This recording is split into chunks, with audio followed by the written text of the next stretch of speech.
सो देखो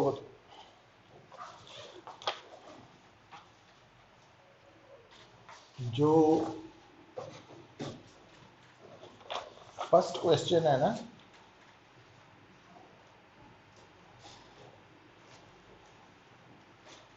alternating voltage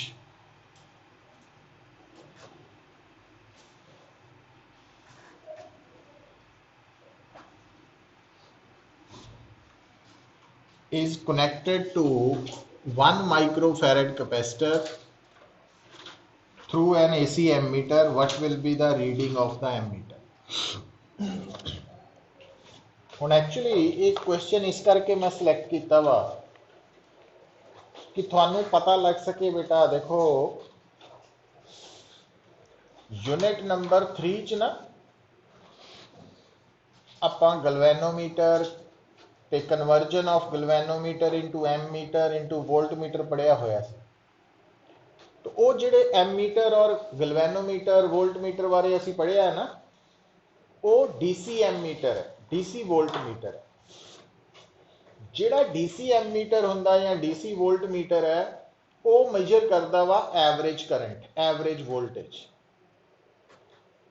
तो जिहड़ा आपां देखिया कि अल्टरनेटिंग करंट या अल्टरनेटिंग वोल्टेज है ना, इसकी एवरेज वैल्यू फुल साइकिल लई 0 हुंदी है। तो इनू मेजर करने लई साडे कोल एक स्पैशल डिवाइस है जिन्हों असी एसी एमीटर कह दिंदे आ, एसी वोल्ट मीटर कहते हैं। और एक गल बड़ी क्लियर है, एसी एमीटर या एसी वोल्ट मीटर जिस करंट या वोल्टेज नू मेजर करते हैं वो एवरेज नहीं हुंदी, वो आरएमएस हुंदी है। आरएमएस वैल्यू नू मेजर करते हैं। तो इस न्यूमेरिकल दे विच एसी एमीटर लगा ना, तो आप रीडिंग ऑफ एसी एमीटर दसनी है, मतलब आरएमएस करंट दसना। इस करके इनू मैं सिलेक्ट किया। और जिहड़े एसी एमीटर या एसी वोल्ट मीटर है, ये बेसिकली इन्हां दा जिहड़ा प्रिंसीपल है ना, वो हीटिंग इफेक्ट ऑफ करंट है। तो AC ammeter AC volt meter का principal heating effect of current है। तो ये इंफॉर्मेशन थोड़े कोल होनी चाहिए। तो हुण गल कुछ भी नहीं है। तो आ पीक वोल्टेज है पुत, दिस इज पीक वोल्टेज। तो अगर आप इनू एक्सी नाल डिवाइड करांगे तो पीक करंट आएगा, जबकि सानू तो आरएमएस करंट चाहिए। तो आरएमएस करंट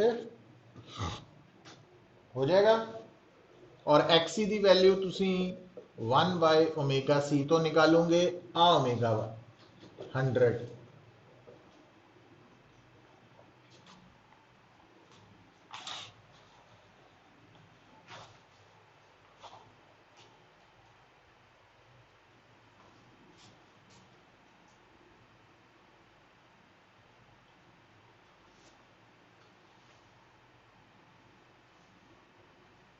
ठीक है।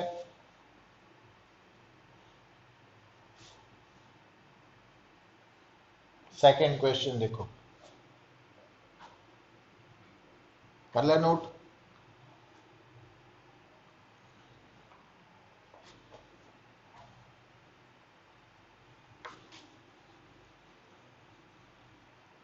जिहड़ा सेकंड क्वेश्चन है, स्टेटमेंट पढ़ो। An AC source of angular frequency omega is fed across a resistor R and capacitor C in series। मतलब साडे कोल एक सर्किट है आरसी सर्किट। तो इनू जिहड़ी वोल्टेज मिल रही है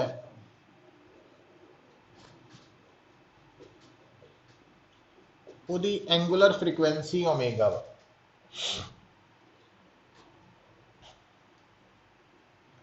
हुण इत्थे जिहड़ा करंट होएगा आई,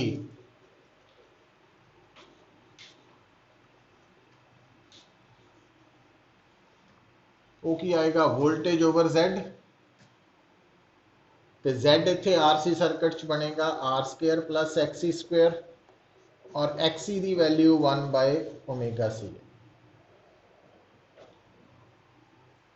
ठीक है, हुण अगर आप आगे चलीए, कहता if now the frequency of source is change to ω/3, मतलब ਜਿਹੜੀ ਅਸੀਂ इस सर्किट ਦੇ ਵਿੱਚ वोल्टेज अप्लाई कर रहे हैं,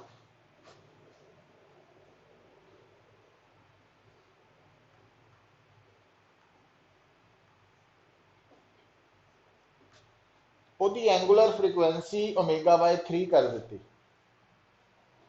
और ब्रैकेट च उन्हें लिखा वा मेनटेनिंग the same voltage, peak value same है, तो करंट जड़ा वा वो हाफ हो गया, मतलब आ करंट हो ना I/2 हो गया, कहते बराबर I/2 E0/Z डैश। हुण Z बदल चुका वा, हुण Z जड़ा वा और XC डैश जड़ा ना 1/, आया, क्योंकि हुण एंगुलर फ्रीक्वेंसी ओमेगा वा, ω/3 है रादर, तो 3/ω/c मतलब 3 टाइम्स XC है, तो मीनस आप इत्थे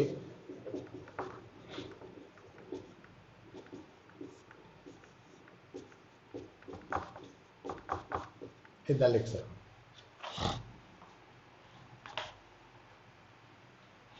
2 नूं भी मैं क्रॉस मल्टीप्लाई कराता ना,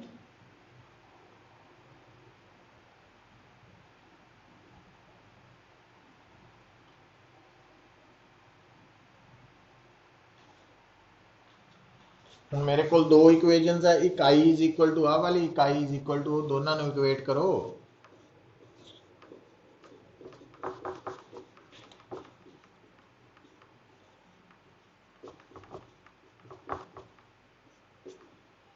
तो R² plus 9XC² is equal to आ बन जाना पुत्र, तो इत्थों आपां बेसिकली XC/R कढना वा, रिएक्टेंस ते रेजिस्टेंस की रेशो कढनी है।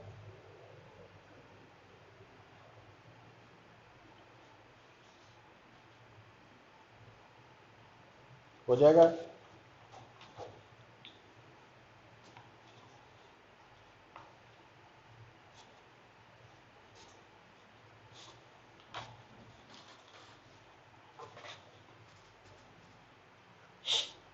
क्वेश्चन नंबर 3,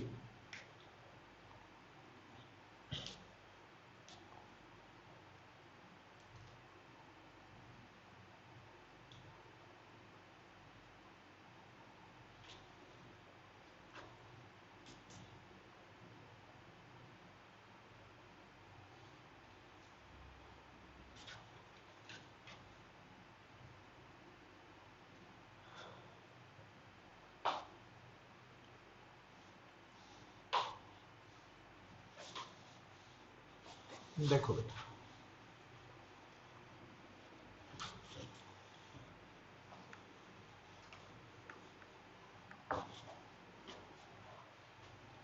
थर्ड, एक बेटा रजिस्टर है, एक इंडक्टर है, रजिस्टर के अक्रॉस वोल्टेज है 120 वोल्ट 160 वोल्ट, तो आपां अप्लाइड वोल्टेज निकाल,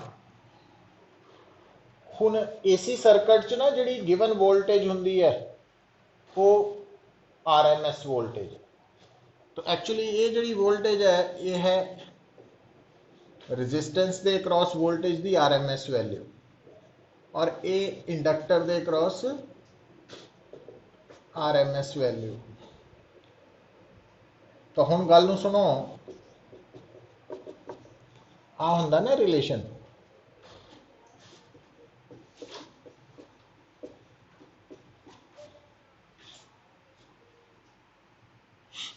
तो अगर ये पीक वोल्टेज है टोटल, तो ये पीक वोल्टेज है रजिस्टर की, ये पीक वोल्टेज अक्रॉस इंडक्टर, ये पीक वोल्टेज अक्रॉस कैपेसिटर, तो जे ये RMS मननी है तो ये RMS अक्रॉस RMS कर सकते।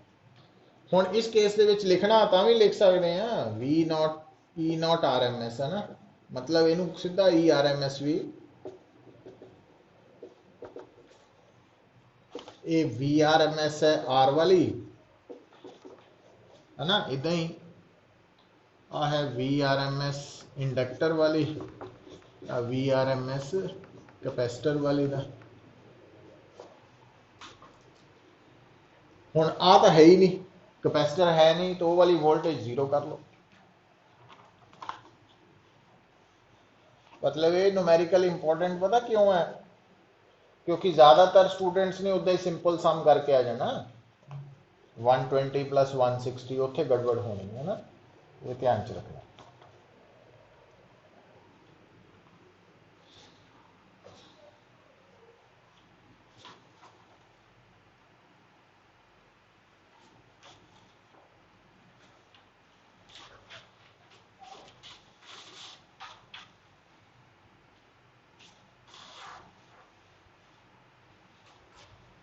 फोर्थ देखो,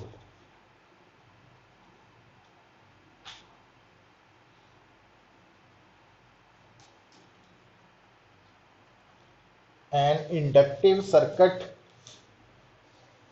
फोर्थ क्वेश्चन दे विच है an inductive circuit draws a power of 550 watt. मतलब गल नूं हुण समझो, पावर 550 वाट ड्रॉ कर रहा इंडक्टिव सर्किट, ते अप्लाइड वोल्टेज है ERMS 220 वोल्ट, फ्रीक्वेंसी है 50 हर्ट्ज, पावर फैक्टर है 0.8। हुण गल समझण वाली पता की है, देखो हुण जदों आपां स्टेटमेंट पढ़ी ना इंडक्टिव सर्किट, तो सानू लगता भी ये सिर्फ इंडक्टर ही है, पर नहीं है। वो डोमिनेट नहीं कर रहा एक्चुअली, गल नूं सुनो, इच कैपेसिटर नहीं है, कैपेसिटर बाद च जोड़ना। वो कहता देखो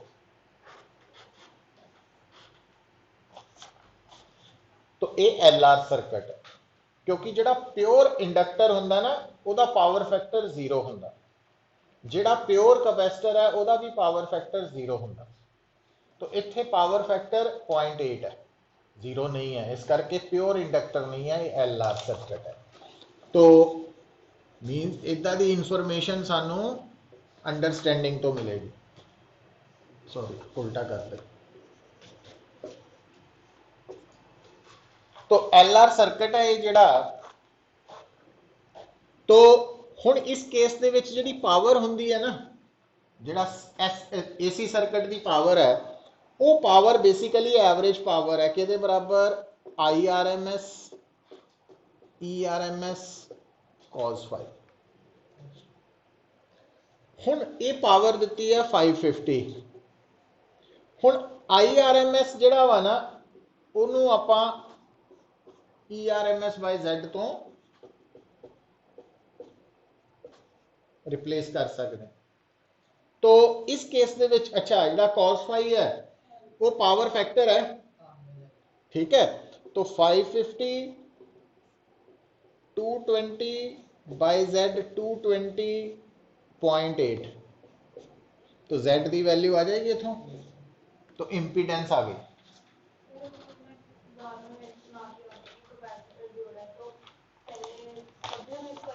हाँ पहला LR सर्किट ही है, फिर ये LCR सर्किट बनेगा। ਤਾਂ ਵੀ ਆਪਾਂ ਇਹਨੂੰ ਇੰਡਕਟਿਵ ਉਹਨੇ ਸਰਕਟ ਲਿਖਤਾ ਨਾ, ਕਿਉਂਕਿ ਉਹ ਚ ਕੈਪੈਸਿਟਰ ਬਾਰੇ ਨਾ ਦੱਸਿਆ ਨਾ ਪੁੱਛਿਆ, ਇਸ ਕਰਕੇ ਉਹ LR ਸਰਕਟ ਹੀ ਮੰਨਣਾ। ਅੱਛਾ ਹੁਣ Z ਨਿਕਲ ਆਈ, ਇਹਦੀ ਇੰਪੀਡੈਂਸ ਆ ਗਈ, ਪੁੱਛੀ ਨਹੀਂ ਸੀ ਆਪਾਂ ਕੱਢ ਲਈ, ਉਹਦੀ ਲੋਡ ਪੈਣੀ ਆਪਾਂ ਨੂੰ। ਹੁਣ ਦੇਖੋ ਪੁੱਤ, ਜਿਹੜਾ ਪਾਵਰ ਫੈਕਟਰ ਹੁੰਦਾ ਨਾ ਉਹ R/Z ਹੁੰਦਾ।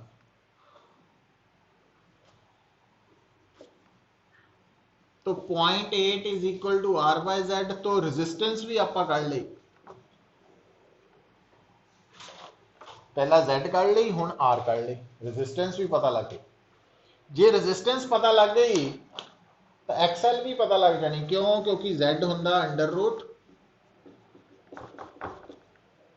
तो ਇਹਦਾ मतलब XL बन गया √Z² माइनस R²। XL भी पता हुण तुसीं कहोगे XL क्यों कड्ढी आपां। हुण इस क्वेश्चन जो कह सकदा सीगा find impedance resistance inductive reactance, पर ਇਹਦੇ ਚ लास्ट ਉਹਨੇ क्या दसो कहंदा कि अगर आपां ਇਹਦਾ पावर फैक्टर 1 करना, पावर फैक्टर 1 पता किहदा हुंदा, या तो प्योर रजिस्टर का कल्ले रजिस्टर का, या रेजोनेंट LCR सीरीज सर्किट का। ठीक है, हुण तुहाडे कोल असी जदों इहदे च कैपेसिटर इदां जोड़ना कि यदि पावर फैक्टर 1 हो जाए, पावर फैक्टर 1 हो जाए मतलब इनू दिमाग च कहना भी ये LCR सर्किट हो जाए रेजोनेंस वाला।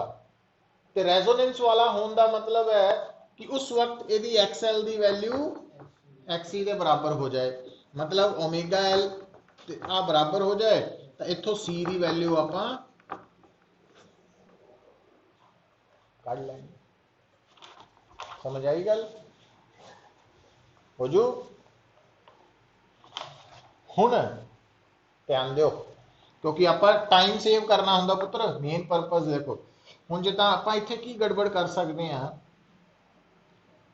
जिहड़ा आम ते मेरे दिमाग च भी यही गल आई सी भी XL तो ओमेगा L है, पहला L कड्डांगे, पर आपां इस जिहड़ा फार्मूला तैयार होया तो बिना L कड्डे ही आपां XL ते ओमेगा की वैल्यू यूज कर लीए। सो ओमेगा की वैल्यू इत्थों आ जानी 100 पाई, है ना। XL की वैल्यू इत्थों आ जानी।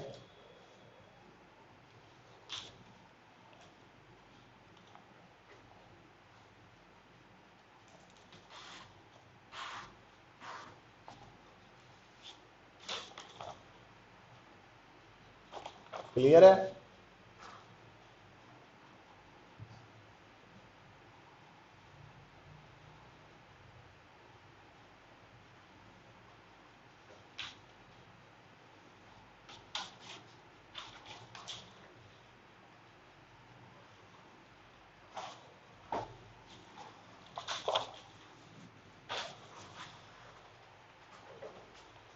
फिफ्थ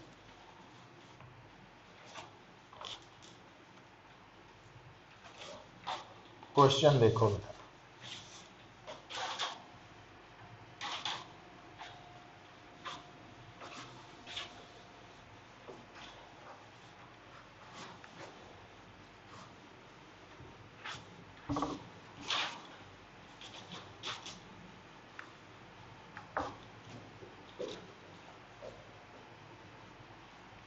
जिहड़ा फिफ्थ क्वेश्चन है ना, ਇਹਦੇ ਚ एक करंट है डायरेक्ट करंट, दूसरा करंट है AC करंट। और ध्यान नाल देखो ये दोनों करंट्स ना मिलके वायर च फ्लो कर रहे, स्टेटमेंट कह रही है। ठीक है, तो ਇਹਦਾ मतलब वायर दे विच नैट करंट जिहड़ा वा वो आया।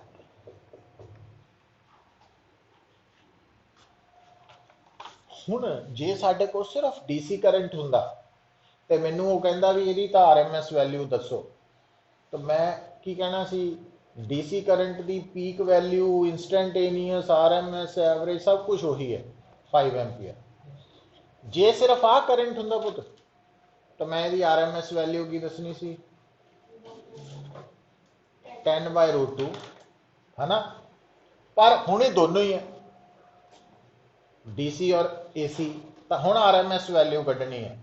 तो इनू कड्ढन का फार्मूला की है RMS, मतलब टोटल RMS वैल्यू जिहड़ी आपां कढ सकते हैं वो कितना कड्ढनी है, जिहड़ा DC की RMS वैल्यू है ਉਹਦਾ स्क्वेयर कर लेना, DC की RMS वैल्यू आप ही है, प्लस जिहड़ा AC है ਉਹਦੀ RMS वैल्यू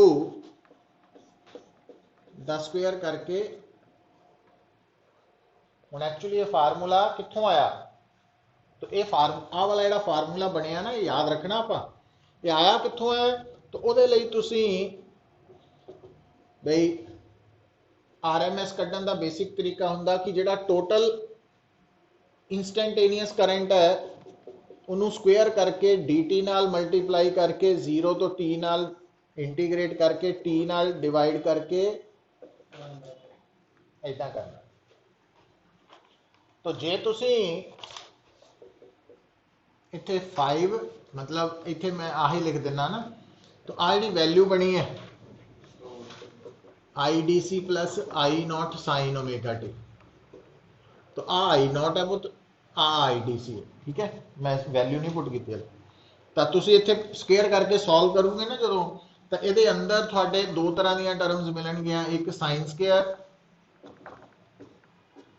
ये t/2 होंगी, जी कॉस स्क्वेयर भी है ना वो भी t/2 होंगी पूरे साइकिल लई, ते जी साइन ओमेगा टी है, साइन ओमेगा टी या n ओमेगा 2 ओमेगा टी या 3 ओमेगा टी ये 0 होंगी है। इदा ही कॉज भी, ये रिजल्ट्स है जिहड़े तुहानू जे याद होंगे तो थोड़ा टाइम सेव होए।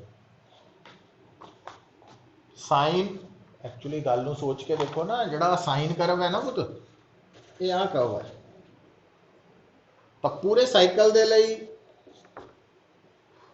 पॉजिटिव तो नेगेटिव हाफ साइकिल मिलके 0 हो गया, तो आ भी, और कॉज भी इदा ही है,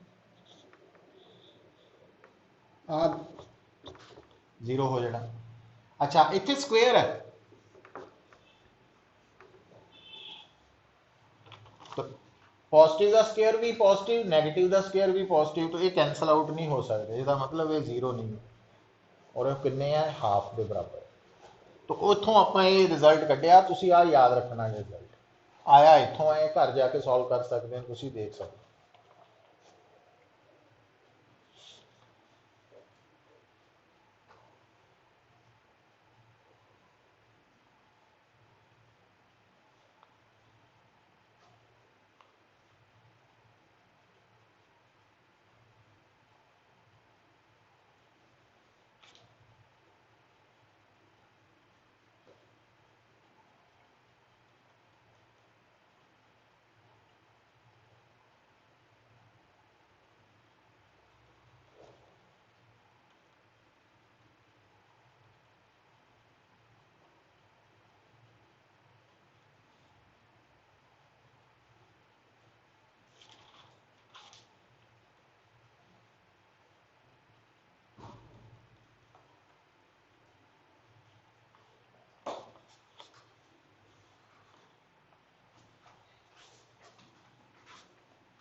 ठीक है,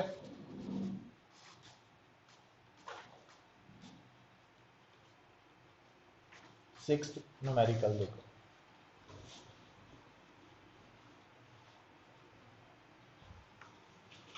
सिक्स्थ न्यूमेरिकल है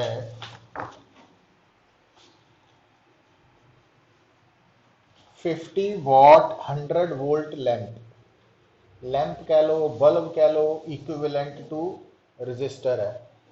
तो यदि पावर दी है 50 वाट, वोल्टेज दी है 100 वोल्ट, तो इतों आपां इहदी रजिस्टेंस कढ़ लेनी पुत, पावर v²/r होंगी है, तो r हो गया v² सीधा है ना, इतों रजिस्टेंस आ जाए। अच्छा हुण एक गल बड़ी क्लीयर है कि ये पता की दस रहा कि जे तुसी इस बल्ब के अक्रॉस 100 वोल्ट तो ज़्यादा डायरैक्ट वोल्टेज लगा दोगे तो डैमेज है, तो आप तो लगा रहे हैं 200 वोल्ट AC RMS वैल्यू, फिर सानू इस बल्ब के नाल कोई सपोर्टिंग डिवाइस चाहिए जिहड़ा इहदे अक्रॉस वोल्टेज नू 100 तो ना वधन दे, बाकी अपने अक्रॉस ले ले, और वो इत्थे की है कैपेसिटर है, जबकि पिछली असाइनमेंट इंडक्टर दसिया से, तो वो कैपेसिटर है इत्थे। तो हुण जिहड़ी अप्लाइड वोल्टेज है ERMS वो 200 वोल्ट है, और ਉਹਦੀ फ्रीक्वेंसी 50 हर्ट्ज है। हुण क्योंकि गिवन वोल्टेज RMS है तो रेजिस्टेंस के अक्रॉस जी वोल्टेज है VR है RMS वो कितनी है 100 और ये अक्रॉस कितनी होनी चाहिए है VC RMS। हुण सीधा ना कर दियो फिर तुसी की करना भी आ 100 हो गई या 200 पूरी आ भी 100 होनी आ गड़बड़ हो जानी क्योंकि इन्हां तिन्हां दा रिलेशन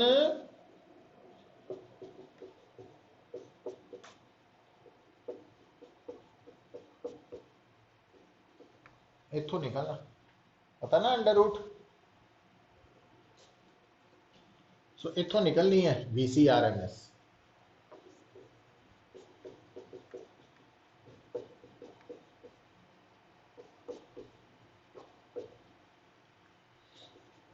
ਇਹਦਾ मतलब ਆਪਾਂ VC RMS ਕੱਢ ਲਾਂਗੇ ਕੱਢ ਲੈ। अच्छा ਹੁਣ ਆ ਜਿਹੜੀ ਰੇਟਡ ਵੈਲਿਊ ਹੁੰਦੀ ਹੈ ਨਾ ਇਹ DC ਚ ਵੀ ਆਪਾਂ ਪੜ੍ਹੇ ਸੀ ਇਹ ਨਾ ਮੈਕਸਿਮਮ ਸੇਫ ਕਰੰਟ ਨੂੰ ਦੱਸਦੀ ਹੈ।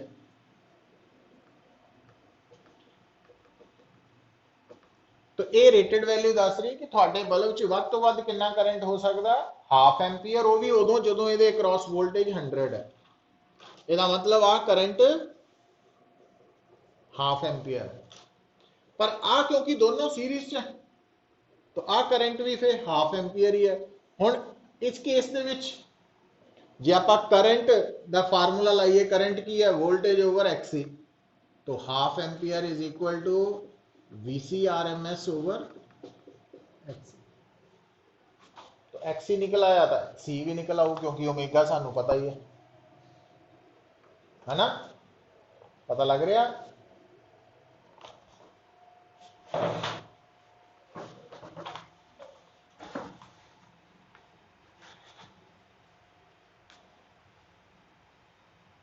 इंपॉर्टेंट क्वेश्चन है यदि जगह तो इंडक्टर भी हो सकता है वो XL हो जाना सी वो VL RMS कढ़ के फिर XL कढ़ के L कढ़ लो।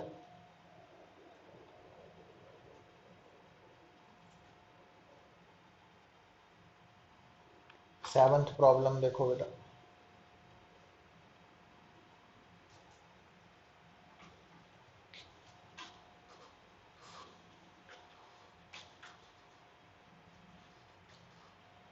आइडियल ट्रांसफार्मर जो ने कहता ना नाल ही ईटा 1 हो गया है ना एफिशिएंसी 100% या 1 ratio of secondary to primary turns 1:20 है। चलो NS ओवर NP की वैल्यू भी 1/20 दे दी। इसे थोड़ा करैक्ट करियो a 240 volt AC supply is connected to the secondary coil इनू प्राइमरी कर लो प्राइमरी कॉइल नू हुंदी ना सप्लाई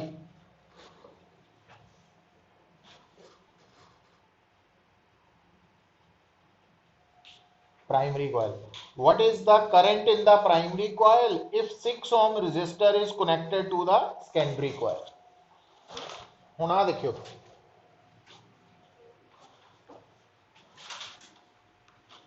जेड़ा थोड़ा ट्रांसफार्मर है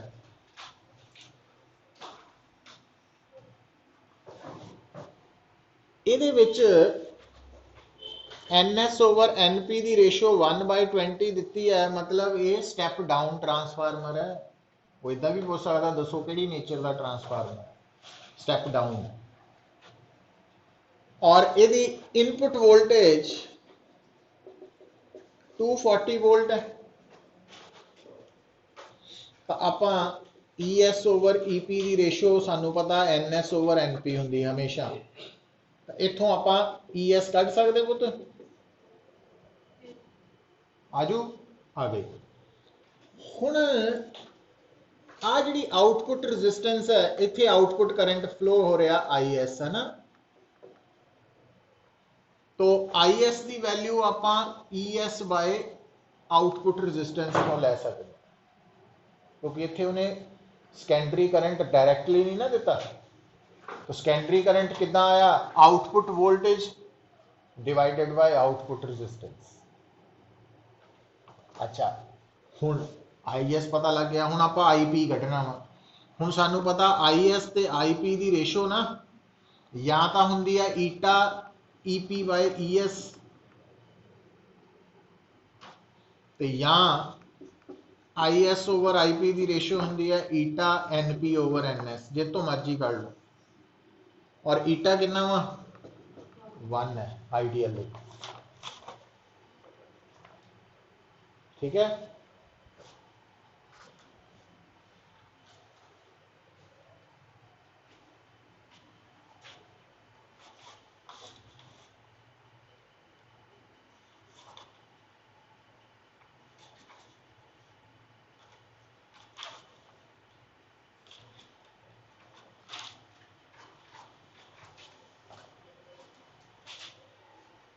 हुण आ जाओ क्वेश्चन नंबर 8।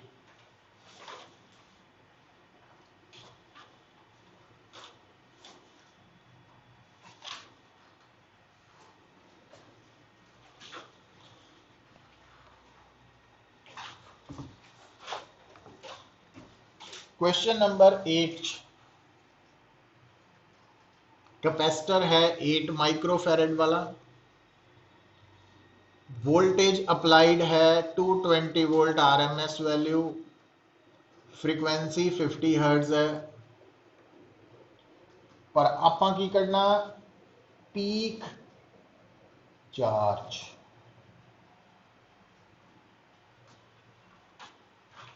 जे उन्हें सानू कहा हुंदा ना भी पीक करंट कढो, असी फटाफट पहला RMS करंट कढ के तो फिर पीक करंट किद्दां कढ लेना सी, RMS इंटू √2। पर उन्हें हुण नवीं गल लियाती भी पीक चार्ज कढो। हुण एक इसे करके सिलेक्ट किया भी नवा कंसैप्ट है और इंपॉर्टेंट है। देखो हुण नाल ही असी वापस चल जाना, एक टॉपिक किया सी AC थ्रू कैपेसिटर वाला।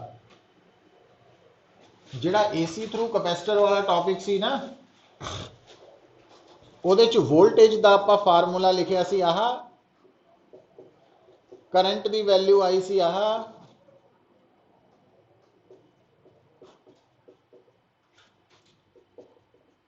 आया सी करंट लीड्स का ना, यही आया सी ना। तो आ पीक करंट है। पर चार्ज वाल जान ਲਈ पता की करना, ਆਪਾਂ ਹੁਣ सोचना आई हुंदा पुत DQ बाय DT,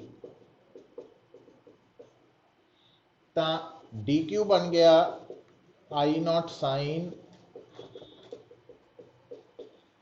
जो इंटीग्रेट करांगे ना ਆਪਾਂ ਇਹਨੂੰ,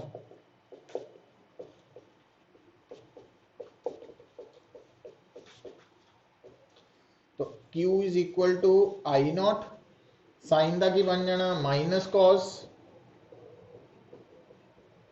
नीचे ओमेगा भी आना। तो आ ओमेगा मैं इधर चला, तो थोड़े को आ गया -I0 by omega cos omega, this one. ठीक है, तो हुण तुहानू याद आना चाहिए पुत्र कि आ जिहड़ी टर्म है जदों ये मैक्सिमम होएगी तो आ भी मैक्सिमम हो जाएगा पीक वैल्यू चार्ज दे। तो कितनी आ गई वो,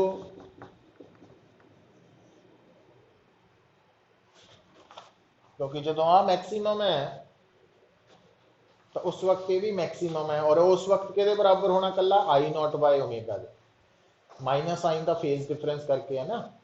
सो इट मीनस आ एक फार्मूला पता लग गया कि जे AC वाले केस कैपेसिटर दे विच मैक्सिमम करंट कढ़ना फिर I0 है, तो जे चार्ज कढ़ना फिर I0 बाय ओमेगा, है ना। ये एक रिजल्ट आ गया साढ़े सामने।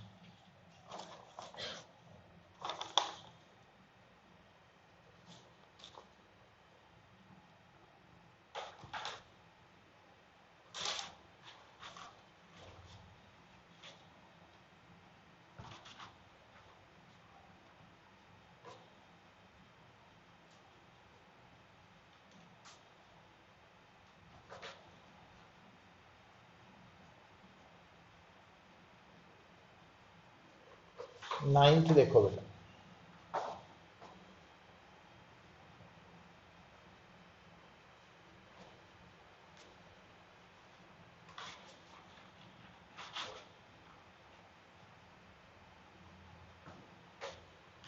की है नाइन्थ,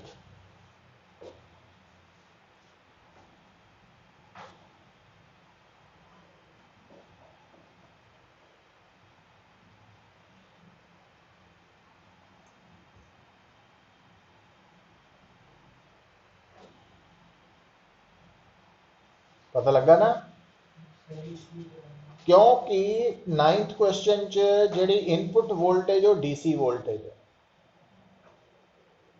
तो ट्रांसफार्मर सिर्फ एसी ਲਈ वर्क करता, डीसी ਲਈ नहीं वर्क करता, तो इस करके ਉਹਦੀ आउटपुट वोल्टेज जीरो रहनी है।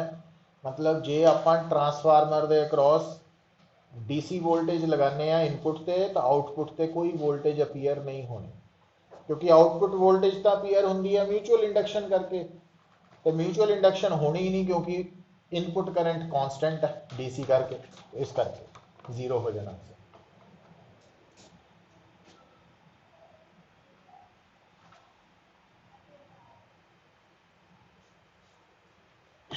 10th problem,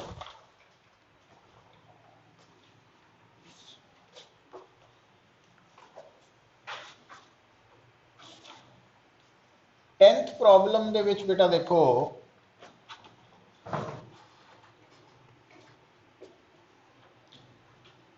calculate current drawn by primary, मतलब प्राइमरी करंट कड्डो ऑफ 90% एफिशिएंट ट्रांसफार्मर जिसकी एफिशिएंसी 0.9 है, which steps down 220 volt to 20 volt, मतलब जेदी इनपुट वोल्टेज है 220 वोल्ट ते आउटपुट वोल्टेज है 22 वोल्ट, एंड आउटपुट रेजिस्टेंस है पुत 440 ओम। हुण देखो IS ओवर IP दी ratio eta EP by ES हुंदी है। हुण EP ES एफिशिएंसी दिती है, IP कढ़ना वा, IS पता लग जाए, तो IS इत्थे डायरैक्ट नहीं दिता, वो ES बाय R0 तो निकल आना। इदा सोचो,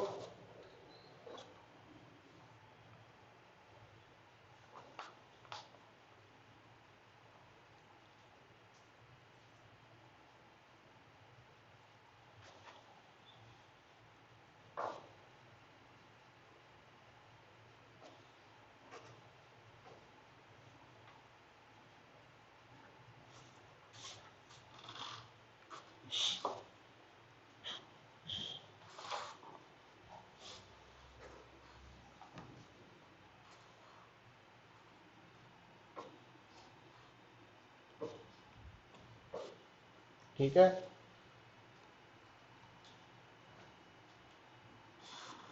11th देखो,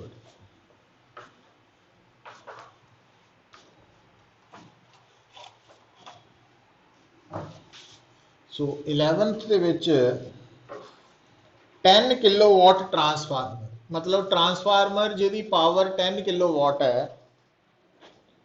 has 20 turns in primary and 100 turns in secondary, मतलब ये स्टेप अप है, और यदि जिहड़ी वोल्टेज है ਉਹਦੀ पीक वैल्यू दी हुई है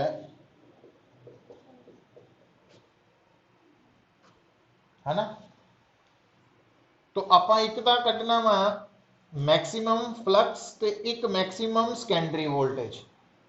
हुण गल सुनो पुत, आ है जिहड़ी मैक्सीमम इनपुट वोल्टेज कह लो या मैक्सीमम प्राइमरी वोल्टेज, तो EP है ये, तो EP ते ES का रेशो NP ओवर NS की रेशो के बराबर, तो यदा मतलब आ EP है बेसिकली।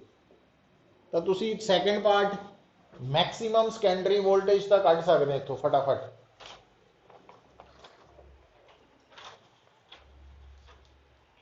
पर मैक्सीमम फ्लक्स भी कढ़ना सेकेंडरी नाल, ਇਹਦੇ ਲਈ ਹੁਣ ਥੋੜਾ ਜਿਹਾ ਧਿਆਨ ਕੀ ਦੇਣਾ ਮਿੱਤਰੋ, ਦੇਖੋ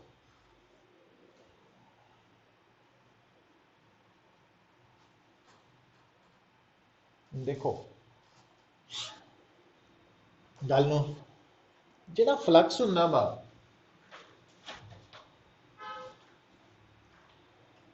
ਉਹ directly proportional to magnetic field ਹੁੰਦਾ, BA cos ਥੀਟਾ। ਤੇ magnetic field due to current ਦੇ ਫਾਰਮੂਲਾ ਕੋਈ ਵੀ ਲੈ ਲਓ, ਉਹ ਚ magnetic field directly proportional to I ਹੈ, ਤੇ I directly proportional to applied voltage ਹੈ, ਵੋਲਟੇਜ ਤੇ ਡਿਪੈਂਡ ਕਰਦਾ। ਇਹੀ ਹੁੰਦਾ, वोल्टेज ज्यादा होएगी करंट ज्यादा होएगा, करंट ज्यादा होएगा मैग्नेटिक फील्ड ज्यादा होएगा, फ्लक्स ज्यादा होएगा।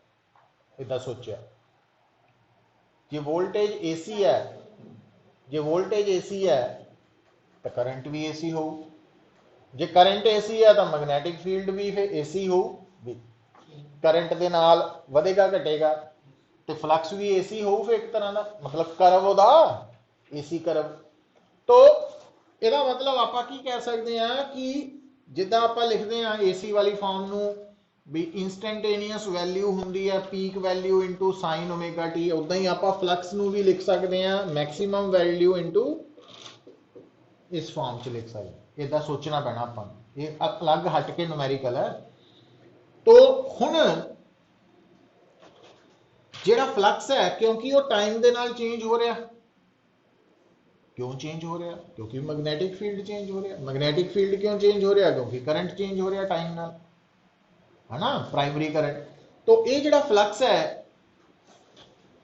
तो ये चेंज हो रहा, मतलब ये करके जिहड़ा इंड्यूस्ड EMF पैदा हो रहा वो आया।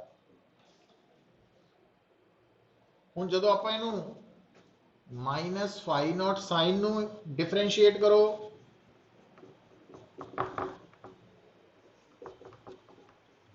आही बन गया ना, यही बने। अच्छा हुण दोबारा सोचिए, गल नूं सुन, ये थोड़ा आइडिया होया। हुण उल्टा सोचो, देखो आपां सैकेंडरी दे नाल मैक्सिमम फ्लक्स कढना है ना, तो जे आपां सैकेंडरी दा फ्लक्स कढना वा तो सैकेंडरी दा फ्लक्स जे आप मान लीजिए भी आ फ्लक्स एक टर्न का वा, एक टर्न, तो सैकेंडरी कुल कितनी टर्न्स है इनटू NS, तो ये टोटल फ्लक्स हो गया सैकेंडरी का। तो ये सैकेंडरी वोल्टेज हो गई, इत्थे फिर हुण NS भी आ जाना ना, NS मतलब आ जिहड़ा फार्मूला आया ना, ये कौन है,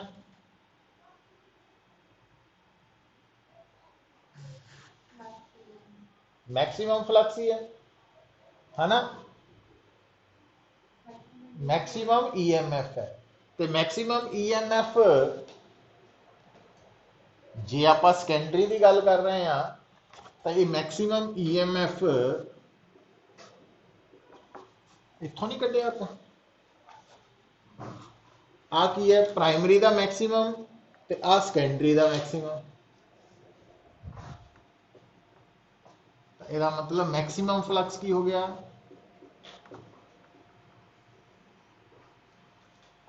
पता लग गया है।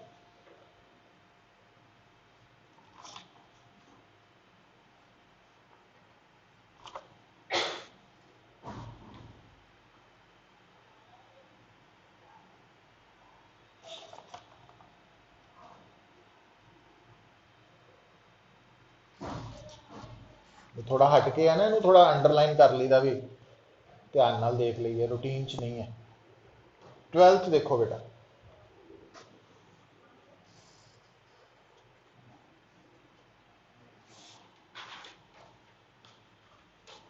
a transformer has an efficiency of 80%,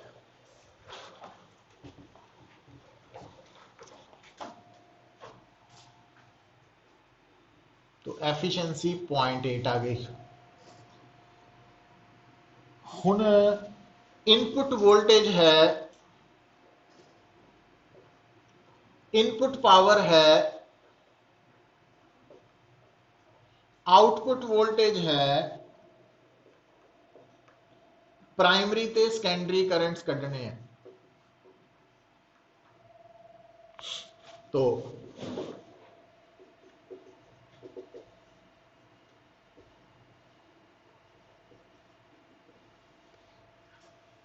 आ भी गिवन, आ भी गिवन, आ भी गिवन, पर हुण इत्थे थोड़ा ध्यान दिओ पुत्त, इत्थों समझो। इनपुट वोल्टेज ते इनपुट करंट दे प्रोडक्ट नूं कहने आ इनपुट पावर।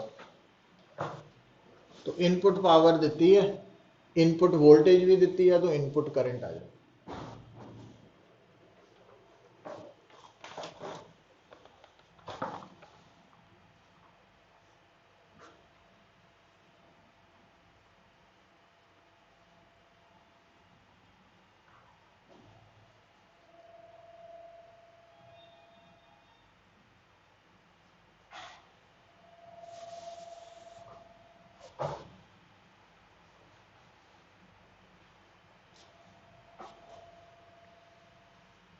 आ गया?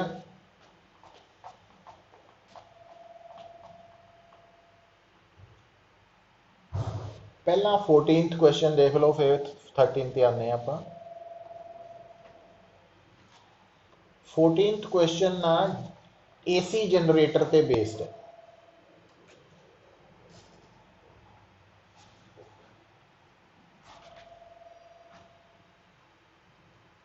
डायरैक्ट फार्मूला बेस्ड है। एसी जनरेटर का टॉपिक किया सी आपां। देखो उहदे च थ्योरी वाले पोर्शन च देखो,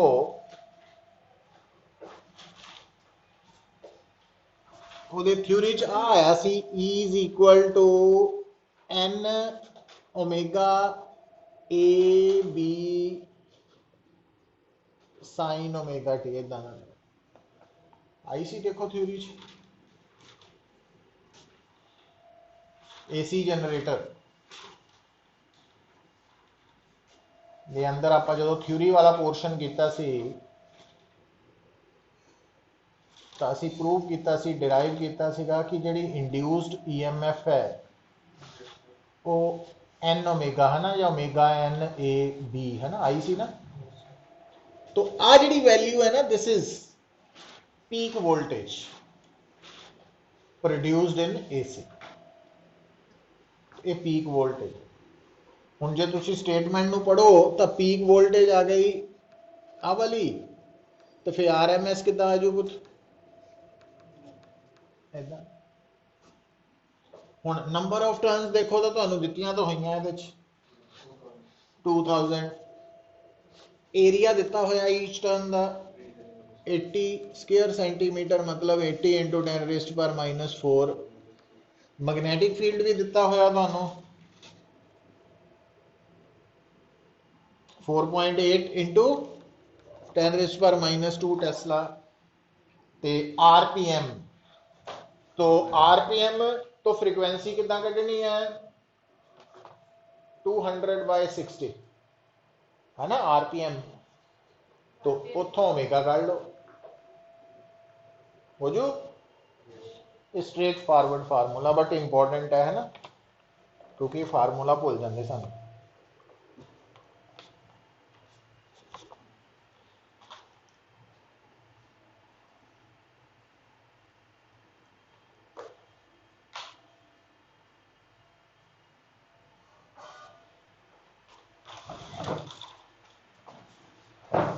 ठीक है,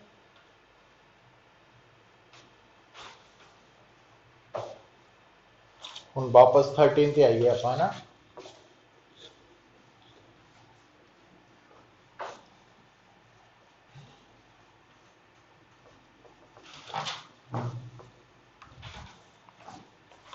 देखो पुत गल सुनो,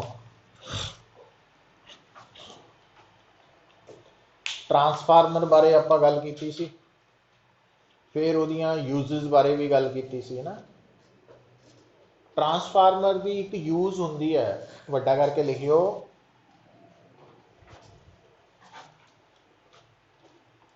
ट्रांसफार्मर इज, नोट करके लिख के ना अंडरलाइन कर लियो, transformer is also used for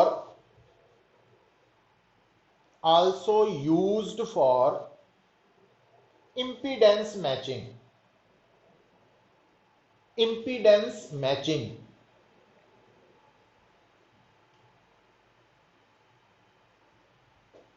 हुण इस गल नूं मैं तुहानूं समझाना, पहलां देखो इनू आपां मकैनिक्स, अपनी एक दुनिया जिहड़ी साडी अखां सामने हुंदा सब कुछ, पहलां उहदे नाल समझिए, फिर आपां इधर चलदे हां। देखो पुत्र, मान लो तुहाडे कोल आ एक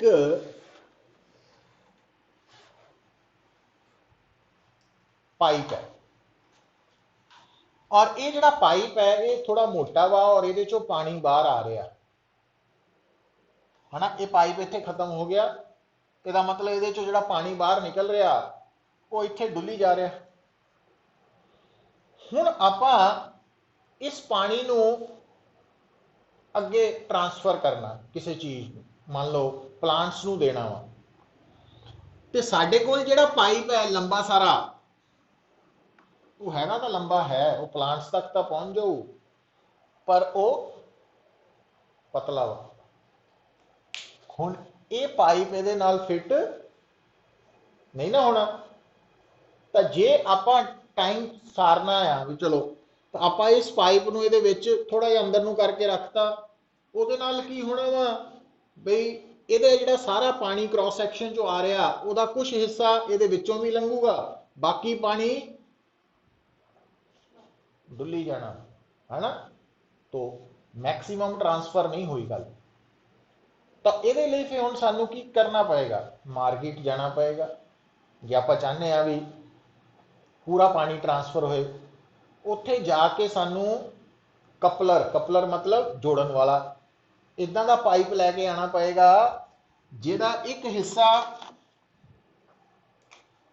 हिस्सा ज़्यादा मोटा होए, दूजे पास्यों घट मोटा, मतलब मोटे वाला इधर फिट हो जाए, पतले वाला, हुण लीकेज बंद हो गई। तो ये जिहड़ा कपलर है ना, ये एक्चुअली की करा रहा, इंपीडेंस मैचिंग करा रहा, मतलब एक साइड मोटाई ज़्यादा सी, एक पासे मोटाई घट सी, तो जिहदे करके डायरैक्ट कॉन्टैक्ट च की हो रहा सी, लॉस हो रहा सी, पावर लॉस, तो उस लॉस नूं घटा रहा मैचिंग करके, है ना। आपां गल समझ गए थोड़ी जी। तो हुण हुंदा की है पुत्र, देखो हुण इहनूं आपां दूसरी एग्जाम्पल जिहड़ी प्रॉपर एग्जाम्पल है उहदे नाल भी समझिए, है ना, ये मकैनिक्स की एग्जाम्पल सी। हुण जिद्दां मान लो आपां माइक्रोफोन के अगे बोलते हैं, माइक्रोफोन पता की करता, थोड़ी आवाज़ नूं इलैक्ट्रिक सिग्नल च कन्वर्ट करते, ठीक है। जिहड़ा लाउड स्पीकर हुंदा ना, वो की करता वा, इलैक्ट्रिकल सिग्नल नूं वापस साउंड च कन्वर्ट करता। माइक्रोफोन साउंड नूं इलैक्ट्रिकल सिग्नल च, ते लाउड स्पीकर, है ना। अच्छा, हुण रस्ते दे विच पता कौन है, एंपलीफायर हुंदा, क्योंकि माइक्रोफोन क्यों वरत रहे हैं, स्पीकर क्यों वरत रहे हैं, ताकि आवाज़ उच्ची हो, तो रस्ते दे विच कौन है, एंपलीफायर है। तो एंपलीफायर की करदा, जदों असीं माइक्रोफोन तो बोलिया तो साडी साउंड वेव इलैक्ट्रिकल सिग्नल च कन्वर्ट हुई, वो इलैक्ट्रिकल सिग्नल वीक है, तो वो एंपलीफायर उस वीक सिग्नल नूं स्ट्रेंथन करके वड्डा करके तो वो स्पीकर नूं दे दिंदा, तो स्पीकर उच्ची आवाज़ निकालदा वा, समझ गए। पर हुण उत्थे गड़बड़ पता कित्थे हुंदी,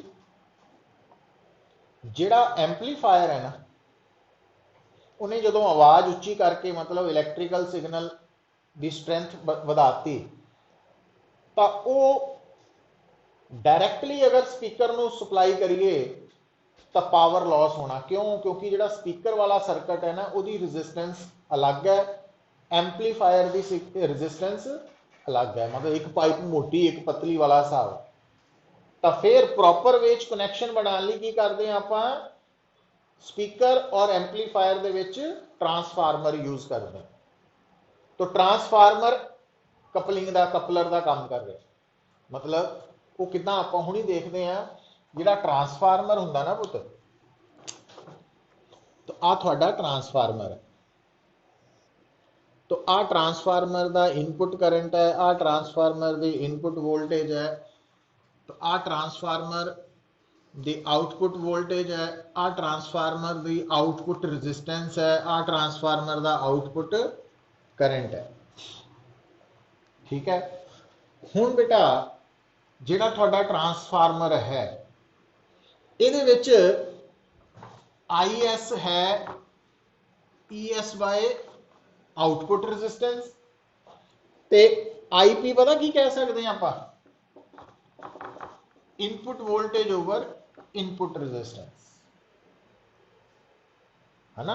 current is equal to this one. हुण इधर देखियो, हुण जिहड़ा आई पी है और आई एस है, इन्हां दा कोई आपस च रिलेशन है?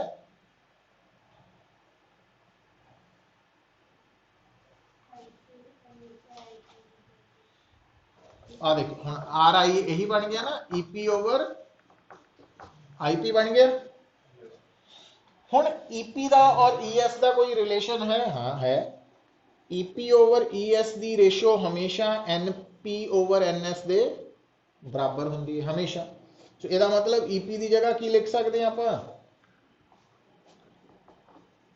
N P over N S into E S लिख सकते हैं। हुण आई पी और आई एस का रिलेशन है पुत कोई?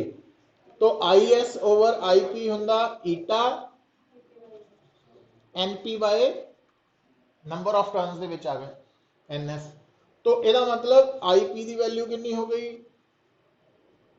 आई S N S over N P नाल ईटा आ जाएगा, पुट कर दी उथे।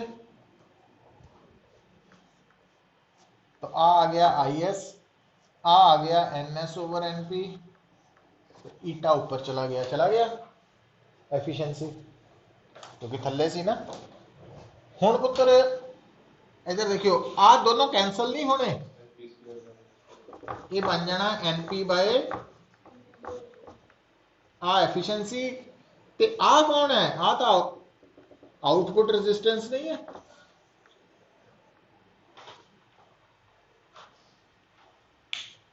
तो आ ट्रांसफार्मर की आउटपुट रेजिस्टेंस है, आ इनपुट है।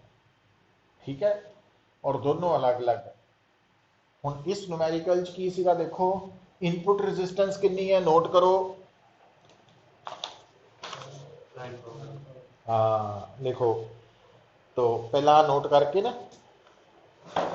तो आ रिजल्ट चाहिए सानू, मतलब न्यूमेरिकल च 2-3 रिजल्ट्स मिले हैं जिहड़े कंपीटीशन लिए भी इंपॉर्टेंट है, न्यूमेरिकल्स लिए इंपॉर्टेंट।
ਹੁਣ ਦੇਖੋ 13th ਨੂਮੈਰੀਕਲ ਦੇ ਵਿੱਚ ਪੁੱਤਰ ਆਰ ਆਈ ਦਿੱਤਾ ਹੋਇਆ 9000, ਆਰ ਨੋਟ ਦਿੱਤਾ ਹੋਇਆ 10 ਓਮ। ਔਰ ਕਿਉਂਕਿ ਜਦੋਂ ਟਰਾਂਸਫਾਰਮਰ ਦੇ ਵਿੱਚ ਕਿਤੇ ਵੀ ਆਈਡੀਅਲ ਨਹੀਂ ਲਿਖਿਆ, ਨਾ ਉਹਦੀ ਐਫੀਸ਼ੀਐਂਸੀ ਦੱਸੀ ਹੈ, ਨਾ ਪੁੱਛੀ ਹੈ, ਤਾਂ ਉਹ ਆਈਡੀਅਲ ਹੀ ਹੈ, ਤਾਂ 1 ਨਹੀਂ ਲੈਣੀ। ਸਮਝ ਗਏ? ਇਹ ਗੱਲ ਮੰਨ ਕੇ ਚੱਲਣੀ ਹੈ ਨਾ। ਜਿੱਥੇ ਆਈਡੀਅਲ ਨਹੀਂ ਹੈ ਟਰਾਂਸਫਾਰਮਰ, ਉੱਥੇ ਉਹਦੀ ਐਫੀਸ਼ੀਐਂਸੀ ਹੋਏਗੀ ਜਾਂ ਪੁੱਛੀ ਹੋਏਗੀ।